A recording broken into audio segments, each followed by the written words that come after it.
This is our America's Future Series, National Security, Dual Use Technology Summit. I am Scott Murray. This is Joe Labahn, and you're going to pick it up, I guess, right now. You've got three more guests waiting in line. That's right. It's unbelievable. Are you having a good time today? We're having a great time. It's been a good show. So well, we haven't had you in the studio like this before, so this is great to have you right here. Yeah, there's a lot of lights. That's for sure. That's for sure. Take it away, my friend. It's all yours, Joe. Thanks, Scott. Okay. So for this next panel, we're going to be talking about. I really liked a lot of the things that Alex was talking about there. I kind of feel like it's a good pathway into what we're talking about here, which is securing 5G and the future of our national security, commerce, and our personal lives. Absolutely. I'm going to read through the bios of the folks that we have joining us, our panelists today. So first off, Waris Sagheer from Cisco. Waris Sagheer is Cisco Chief Technology Officer, leads product and solution development and deployment within the Cisco System Services Providers business unit. Waris has more than 20 years of experience in service provider space and technologies. Before his current role, Waris worked for a diverse range of organizations within Cisco, including leadership roles in product management, organization. Waris's varied background in product management, services, and engineering provided the foundation for driving technology and innovation across the Cisco service provider portfolio and solutions. Welcome, Waris. We also have Dr. Dan Crader. Dan is the Chief Digital Strategist for Microsoft Federal, enabling federal and partner organizations to assess current mission trends and plan for emerging technologies, resulting in maximum investment benefit. As an 18-year Microsoft veteran, other roles include CTO Federal Services, CTO U.S. Public Sector. Dan is also a retired Army aviator flying Apache and Cobra helicopters. Dan's academic experience includes a BS and MBA in IT and a PhD in cybersecurity. Welcome, Dan. Thank you for your service. And then Anu Gupta. Anu is the Director of Technology Strategy, CTO Aerospace and Defense at Microsoft, continuing his work with aerospace and defense companies to modernize manufacturing, supply chain, and transform products towards Industry 4.0. From mapping tools to compliance requirements for CMMC, smart yards, smart factories, smart building, and working across all domains and military branches, he has led many teams in digital transformation over the years. Thank you all for being here today. We really appreciate your time. So, we've got a lot of ground to cover today. I wanted to kind of, get Waris to kickstart us here. If you can start us off and talk to us a little bit. We've all been talking about 5G for a while now, a couple of years. How is it different than 4G, Waris? Hey, thank you for the invitation. So LTE or 4G, we have seen for the last 10, probably 7 to 8 years now, was more about connectivity. 5G, on the other hand, is about immersive experience. It's basically bringing new services called enhanced mobile broadband, up to 1 gigabit per second to the user. Today, we get around, normally in LTE, if you go around, you will notice you will get around 30, 40 Mbps. Now you will see around 300, 400 megabit per second to your cell phones. And then for machines, it can go up to 10 gigabit per second. It also is about large scale, massive IoT, and also about ultra reliable, low latency communication. And all these new services are enabler for new use cases in hospitality, entertainment, healthcare, finance, you name it. It's basically all the applications are there. 5G is another very big prominent enabler for enterprise use cases also, okay? So now it is about new radio, which has been brought in 5G, but it is not just about new radio. It's about network and services evolution. So all the new use cases, which like you must have heard about metaverse and others, and those will be, 5G will be an enabler for that, okay? So that's basically overall what 5G is. And there's a lot of work going on throughout globally to upgrade the networks to enable those use cases. The first use case you will see is high-speed bandwidth to the end user and to the machines globally around the world. So I think we're gonna get into the use cases here in a little bit, but just in general, right, from a 5G deployment perspective, how is the U.S. doing right now? That's a good question. So major operators like AT&T, Verizon Wireless, they T-Mobile, they're all deploying 5G. And there are new players are also coming up like Dish Network. However, if you look from Open Signal, which basically is this measures mobile user experience globally, according to Open Signal, US ranks number 6 in the world from 5G availability. That's based on November 2021. Things may have changed a little bit.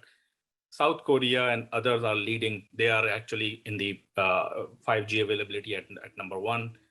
But to be fair to US has much bigger area to cover. Okay, so from that perspective, US definitely should lead. However, there are a couple of challenges if you see around. One is from cost perspective, we need to build cost-effective networks. We need to cover much bigger area. And then from business perspective, new services needs to be enabled for the mobile network operators. And keep in mind that the current average revenue per user is either flat or low. So we need new services. We need to make the mobile network operators more profitable for the new services also.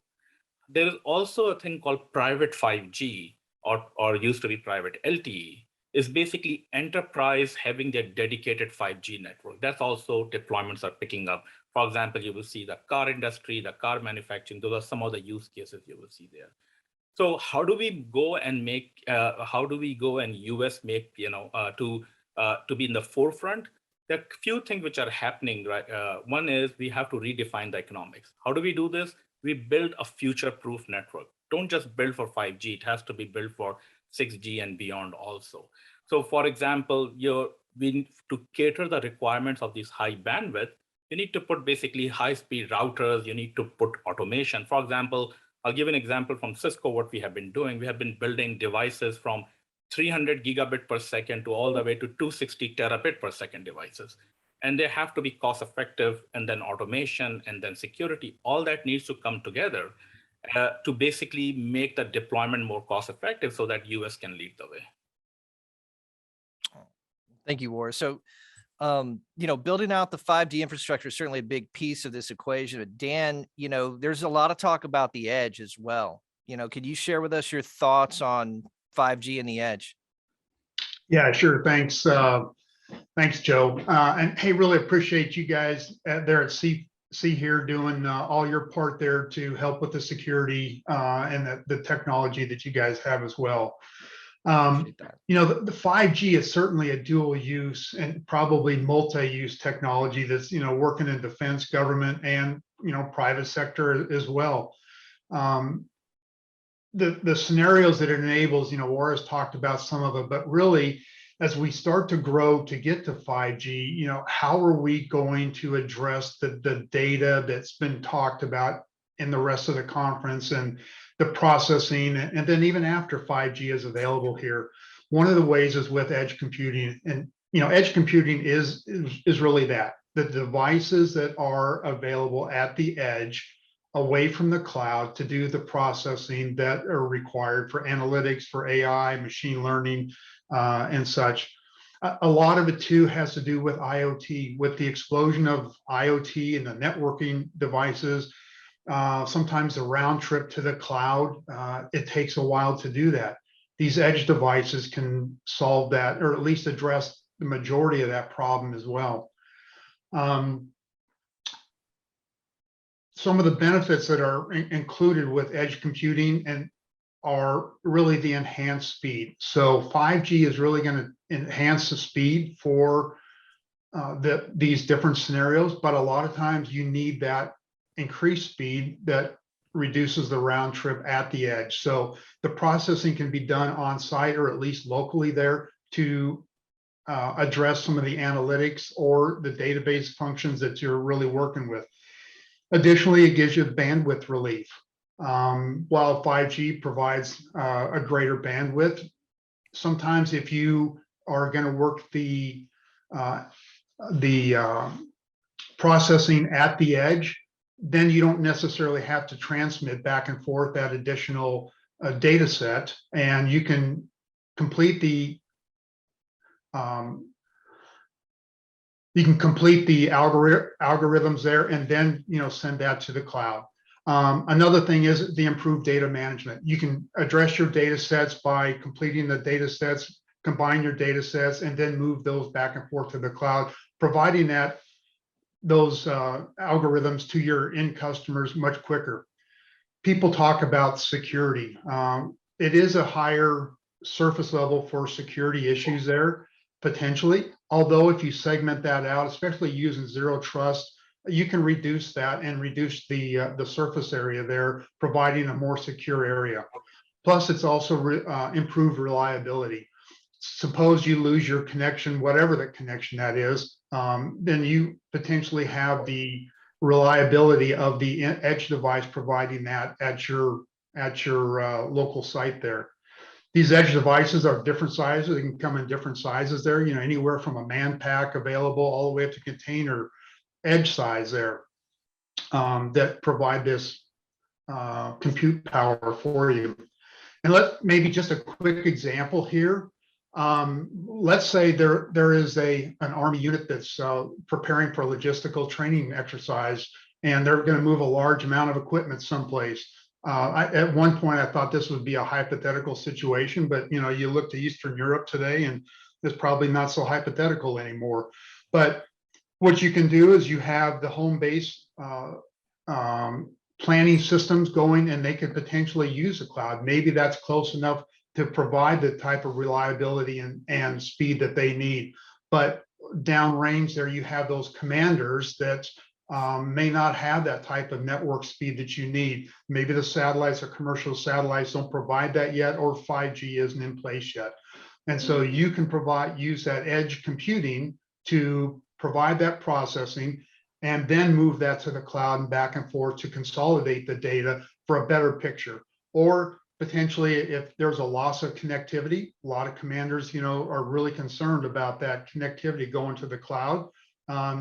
That gives an additional capability to provide processing at the edge. And then when the connection is restored, then synchronize with the cloud to provide the bigger picture there. Yeah, I mean, there's just a ton of use cases, right? So, I mean, what are some other examples? And I knew, please, we'd like to hear from you too, but what are some other examples that you can think of for the use of, this edge computing? Yeah, one of the big ones is you think about healthcare.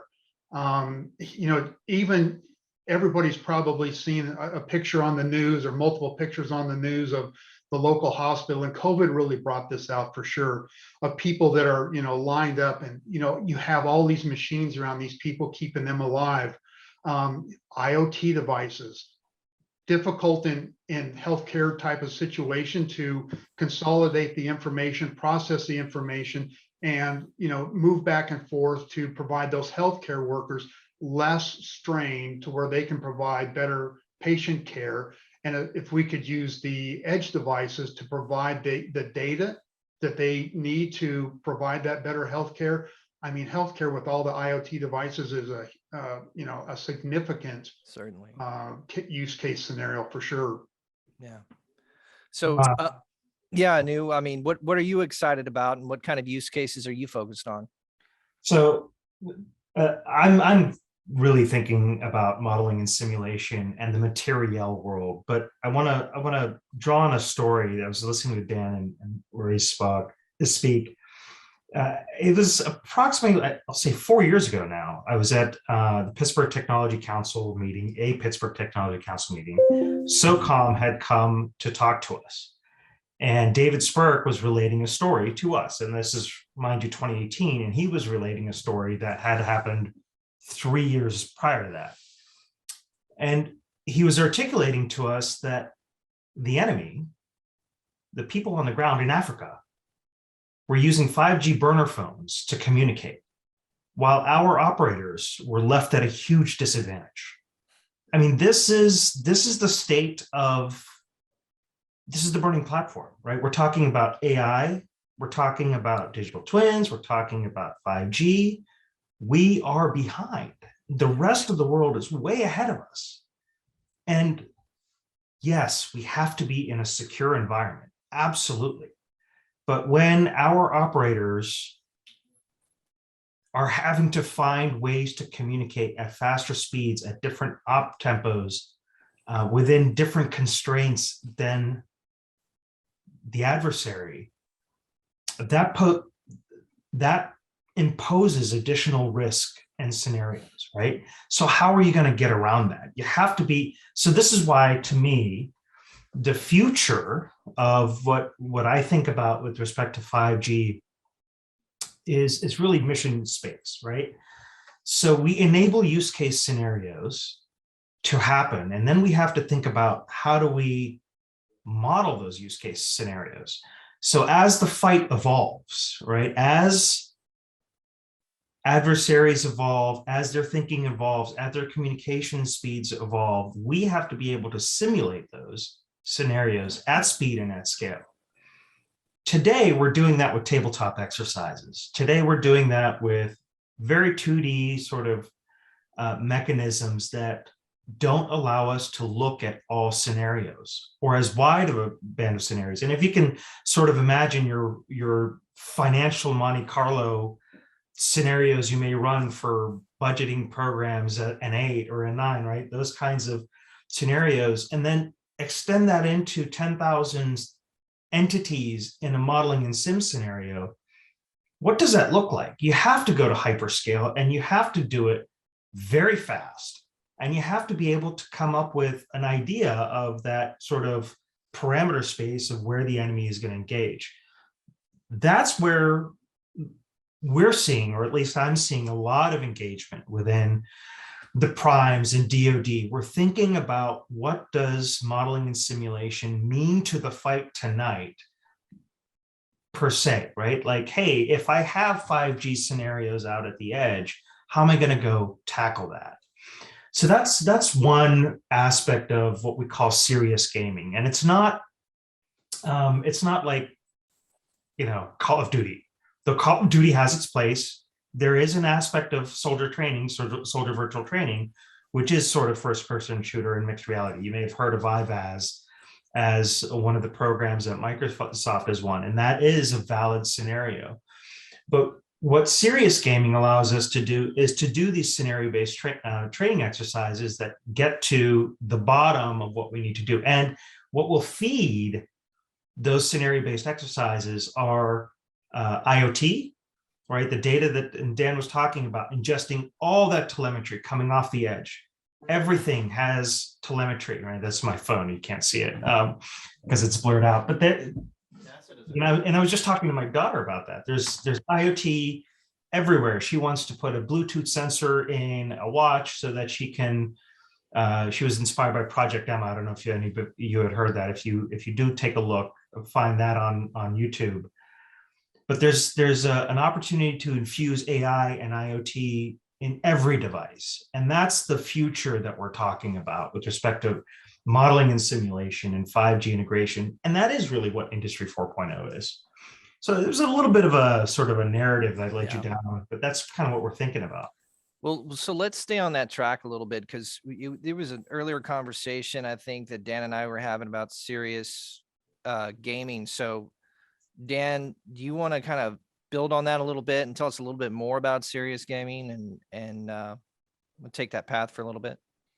Yeah, sure. A lot of people, you know, Anu touched on it a little bit. What is serious gaming? And, you know, some people think it's, you know, it's my teenager who's very serious about first-person shooter games on Xbox. Okay, it could be. But really, it's really defined as scenario-based, business-based outcomes to, one, simulate and model different scenarios, but also train command staff, business staff, healthcare workers that in different scenarios, where what we used to use is, at least in my time in the military, you know, really was a sand table with rocks and sticks. I know that really sounds old, but it's not that old. We still do that today. There are some mainframe type of applications that will allow us to do staff training type of exercises. But today, with 5G enabling down to the, you know, just about any device, we can do and create scenarios that people from around the world can participate to, one, train model and even determine outcomes. A couple of the interesting scenarios that this really leads to, especially like coming out of Microsoft research, is one of the things we would potentially do is insert AI as a player. What Microsoft research has learned is many times, or not many times, but occasionally AI will actually do something that we would expect no human to ever do, or to execute or come up with that idea. And so that's a significant learning opportunity for these different staffs, and allows us to create plans that maybe we wouldn't be prepared for if just humans were there. Yeah. As So we there's, start to, go ahead. no, go ahead. No, I was going to say there's a lot of different scenarios, right? So besides, what are some of the other scenarios that we could take advantage of this serious gaming concept? Right. So, in the spirit of dual use, FEMA, natural disasters. So how could a city prepare for a natural disaster? They could load the scenario in the gaming platform and go through and train their city managers. Healthcare mass casualty scenarios. You think of last year with Texas with the mass power outage. You could load, Department of Energy could load in scenarios and execute those scenarios to determine what the outcomes would be, and then also train the energy professionals. All right. So that's a pretty heady topic. I mean, what's the future of this then? What's the future of serious gaming? So I think we're just getting started, really. I mean, we're at the beginning parts of it there. The gaming has been going on for a long time, but one of the things I mentioned was AI as a player, for sure. Another scenario is people versus AI, so humans versus AI, to determine how that comes out. Another one that we've actually have a small partner that we're working with now is data collection from an actual exercise ingested into the gaming platform for replay and training in a synthetic environment. Using, you could then include VR or mixed reality types of scenarios and devices as well. So I think those three are really the prime ones that we're looking at now. Yeah, and I want to give you a chance to chime in here. I mean, do you have a take on that, kind of like what future looks like for the serious gaming concept? And it's not necessarily just so I want to extend the idea, right? There's serious gaming, and there's 5G. We started this journey in 2016 with Industry 4.0 and digital transformation. We're now along the hype curve as we're trying to evolve our technology. And now we've introduced new concepts such as metaverse, right? So now we're starting to, again, integrate lots of data and lots of scenarios to what it looks like for human-computer interaction, and to be able to make critical decisions based on the data we're collecting. It all comes back to being able to make faster decisions and improve our speed to value across the board, right? Whether we're in the fight or whether we're building equipment for or new products for our customers. So at the end of the day, we can call it Industry 5.0, or we can call it the metaverse. But I would leave that we are continually marching down the path of Minority Report, if you remember that story, right? That is the path that we're going down, and that is really the future. I think if we poll what the future looks like amongst our industry peers, it is that vision. I mean, that it was a great opportunity for science fiction to illustrate what we should be moving towards. And I think it's an opportunity for us to say, yes, that is an area where we have to go towards, meet, and wrestle with the hard security questions that we have to, right? And again, we talk about some of our partners like Sagheer, who are really digging into what does it mean to embed secure files at the SCI container level within a video file. That's hard. That's really hard, right? And then how do you do that across commercial compliance boundaries versus government compliance boundaries, and still meet the mission intent and still meet your compliance requirements? None of this is easy. right? And then on the other side, we have adversaries who are, shooting at us with very, very low cost but highly effective weapons. And so that will always be the fight that we have to get to. So I'll sort of leave it with those thoughts. No, that's brilliant. I've always thought that Minority Report, when I saw that movie, I was like, that's the closest thing we have to a glimpse into the future. It's really spot on in a lot of ways. And kind of scary too. We definitely have to prepare for that.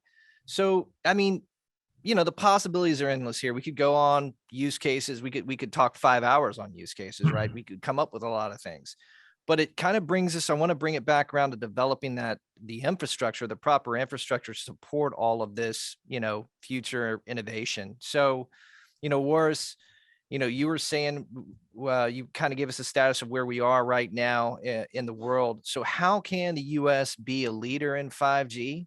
And how can we be a leader in the future with 6G?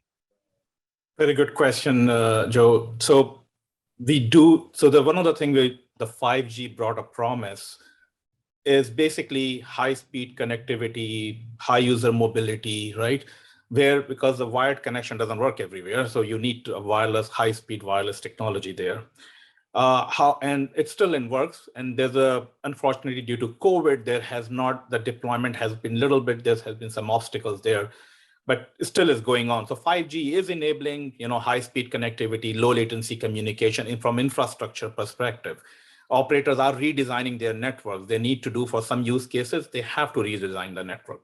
However, when we are thinking beyond 5G, there's an alliance being created. It's called NextG Alliance. It's formed by leading companies, and Microsoft and Cisco and other companies are part of it. The main promise of that initiative is to basically a call to action, to basically work on set of technologies so that US can be put in the forefront of wireless technology, wireless leadership as per se.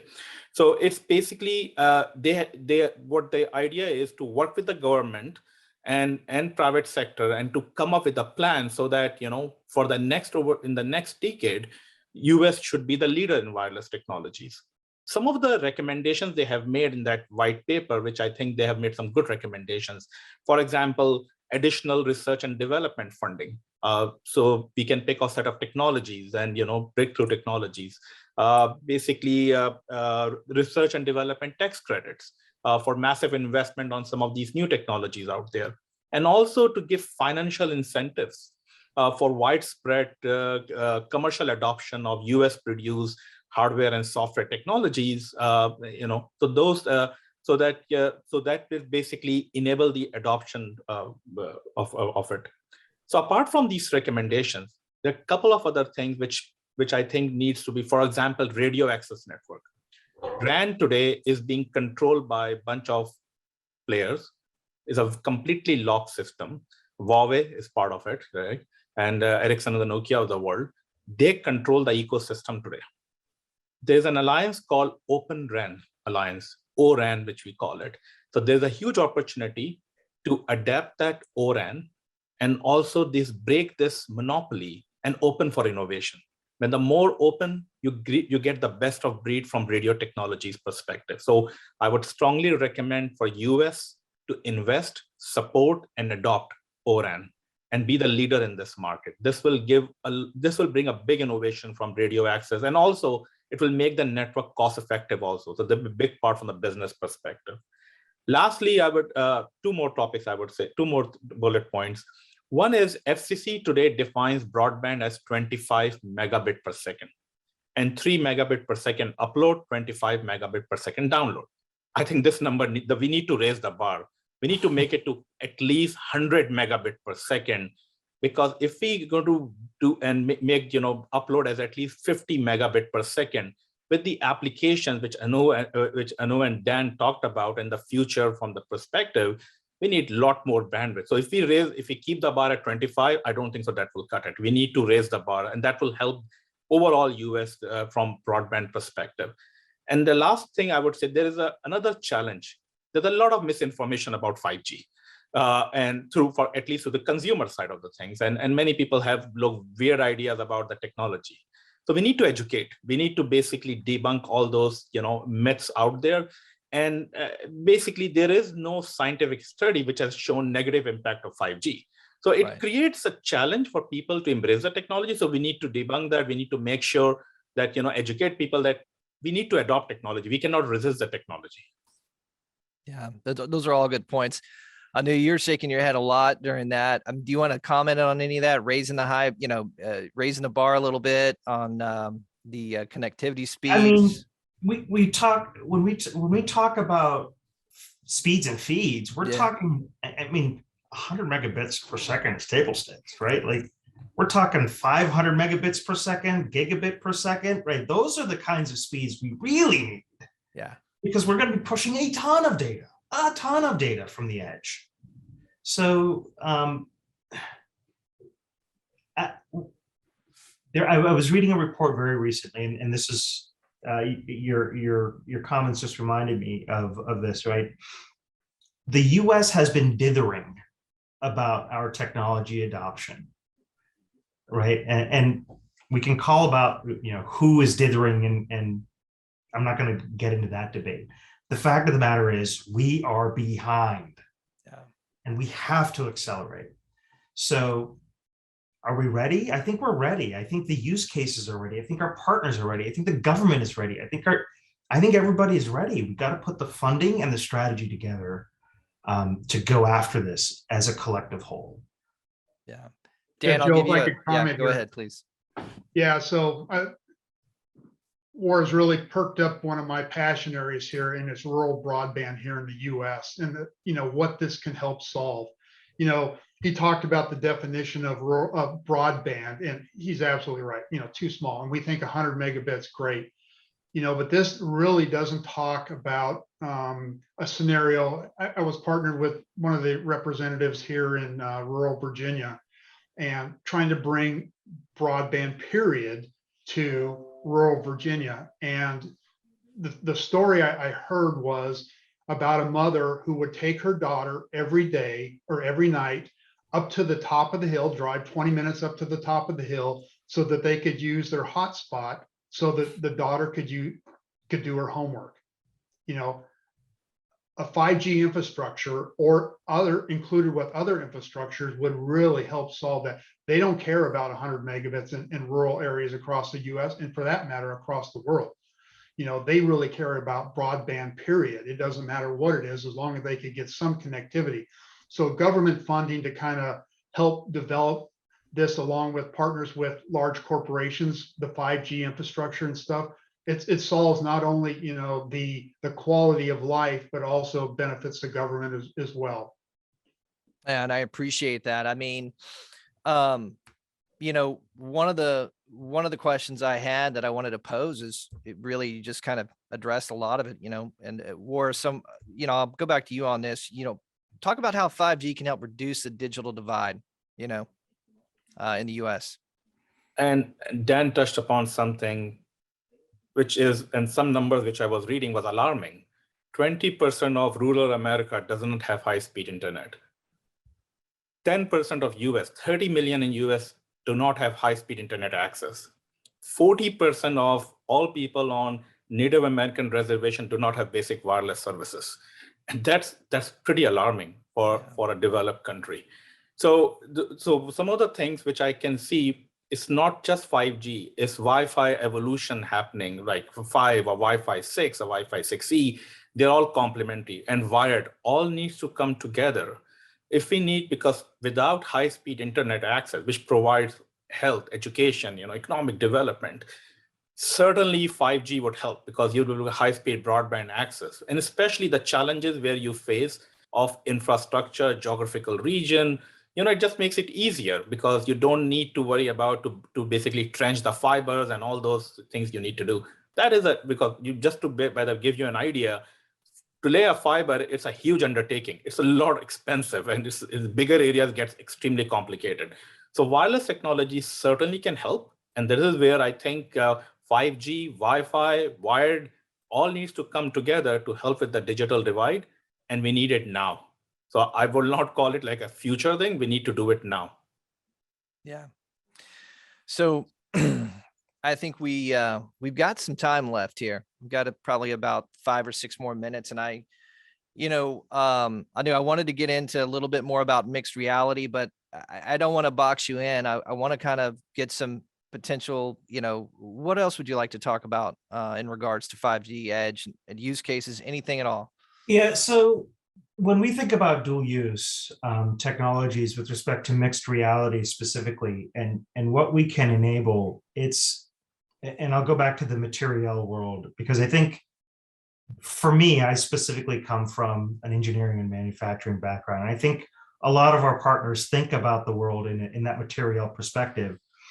And so when you talk about, okay, I've got a piece of equipment that I need to maintain, I have to now apply metadata to that. How am I going to do that?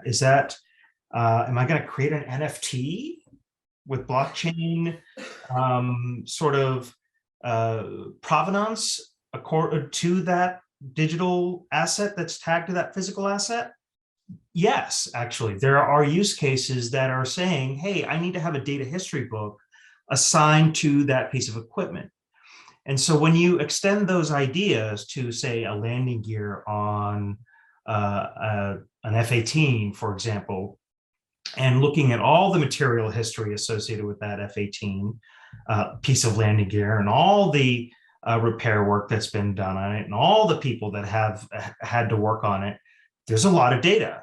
How do you start to stitch together that scenario from edge all the way to, or sorry, from the cloud or from the data to all the way to the edge to where the maintainer needs it?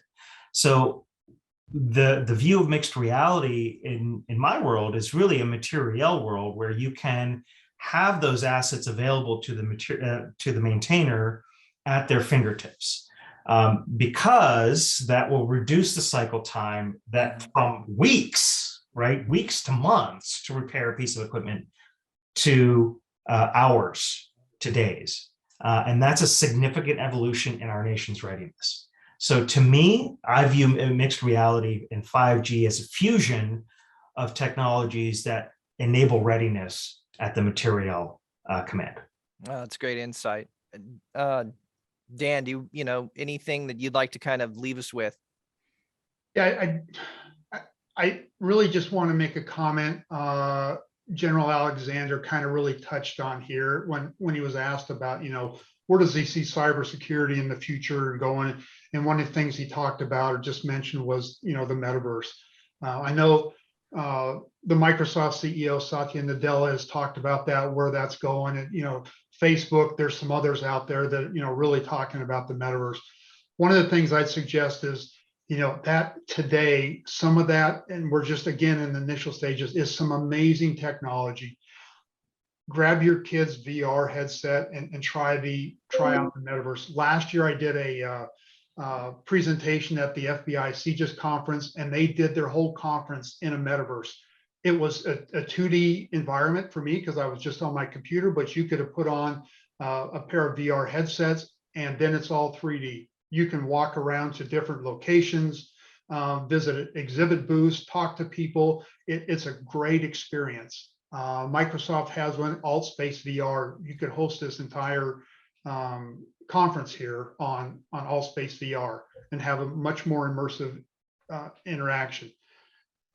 That will allow us to start going forward with a much more interactive type of environment when we start talking about gaming, and 5G will enable this. And the challenge becomes, especially for the government and DoD specifically, is identities.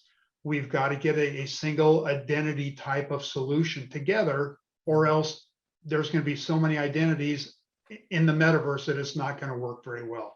So as we think about infrastructure and the base layers of what's going to enable the new technologies, identity is really a primary enabler of the future, and which is what we're calling the metaverse. Yeah. Thanks, Dan. Very insightful as well.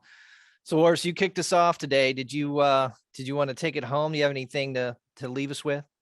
Yeah. So, Joe, what I will say is we need to be the leader in the wireless space. That's given. We need to make our infrastructure cost-effective, future-proof. And we need to march towards and see where we can put US in the forefront of wireless technology with 5G and 6G and beyond. So that is something we need to invest. We need to invest from vendor. We need to build this ecosystem. We need to have partnership from private and public and defense to basically get all of these guys together. And we have all the, by the way, we have very smart people. There's a lot of work going on in this area with all the different players. We need to bring them together, and we need to be at the forefront of this technology. And I certainly think investment incentives would help to do this. And so for what we have not been able to do in 5G, I would like to take this from at least from 6G and beyond. US should take the leadership there. All right. Thanks, Waris. We really appreciate it. And gentlemen, thank you all for your insights today. Thank you for spending your time with us. We really appreciate it. I think the audience has probably been able to take away a lot from the conversation. Take care and have a great day. Thank you very much. Thanks, Joe. Wow. That was amazing, A Joe. lot. Thank you, gentlemen. That was absolutely incredible. Yeah. I mean, you'd have to watch that like 10 times before you. Probably going to have to watch it 10 times. Yes, but yeah, thank you to each of you. Well done. Thanks, Joe. Michelle. You did a fantastic job engaging. All of our recordings will be on YouTube, and we'll be posting them on LinkedIn. So if you need to go back and listen to it 10 times, you can. And so sometime probably next week, they'll be there.